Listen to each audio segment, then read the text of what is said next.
یہ Valentine day کا تاریخی پس منظر انشاءاللہ پڑھ کر سنایا جائے گا کہ ہم لوگوں کا حشر کیا ہے. صرف اتنا حدیث بات یاد رکھ لیں کہ جو جس قوم کی نقل کرے گا وہ اس کے ساتھ اس کا معاملہ ہوگا. کفار کی نقل کرنے کے ساتھ کیا معاملہ ہوگا. نمبر 2 حدیث پاک، صرف 2 حدیث پاک. قرآن پاک کی تو اور بھی ہیں، احادیث اور بھی ہیں، صرف نیند سے جگانے کے لیے دوسری حدیث پاک. جو جس قوم کی تعداد بڑھائے گا اس کے ساتھ اس کا معاملہ ہوگا. بس اتنا ہی کافی ہے.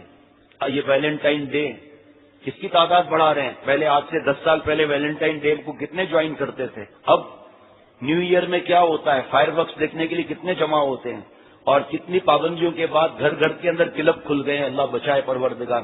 کس کی نقل؟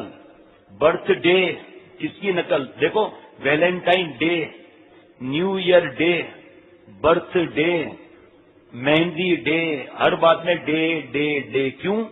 اس لیے کہ جو زیادہ کھا لیتا ہے پھر آوازیں آتی ہیں ڈھے ڈھے ڈھے. انہوں نے بھی زیادہ کھا لیا اس لیے ہر بات میں ڈھے ڈھے. باپ دے رہا ہے بیٹی کو 50,000 روپے، جاؤ اپنے کلاس فیلو کے ساتھ ہوٹل کا کمرہ بک کراؤ، عیش کرو، ہر چیز لال، ہر چیز لال، چپل بھی لال، موزہ بھی لال، کپڑے بھی لال، دوپٹہ تو پہنتے ہی نہیں ہے، بال بھی لال، ہونٹ بھی لال، گال بھی لال، آنکھیں بھی لال، ناخن بھی لال، زبان بھی لال، دانت بھی لال، سب لال.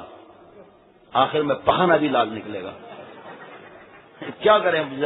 دل جلتا ہے، دل دکھتا ہے کہ کفار نے ہماری کوئی نقل کی ہے، کوئی عید کی نقل کی ہے، کوئی رمضان کی نقل کی ہے، کوئی داڑھی کی نقل کی ہے، ماں باپ کی خدمت کی نقل کی ہے، نبی صلی اللہ علیہ وسلم کی سنتوں کی نقل کی ہے. ہم پاگل ہیں، ہر بات میں ان کی نقل. مہندی، مایوں، صحرا بندی کس کی نقل ہے؟ ہندوؤں کی نقل ہے. یہ ناچ گانا 25 سال پہلے بدکار عورتوں کو کہا جاتا تھا ناچنے والی. آج ہم شرفا ہو گئے تو ہماری بیٹیاں ناچیں تو ہم خاموش ہیں. بیوی ناچ رہی ہے، خاموش ہے. نام محرم ساتھ میں بیٹھے ہوئے، ہمیں کوئی فکر بھی نہیں ہے کہ وہ بھی ساتھ ناچ رہے ہیں.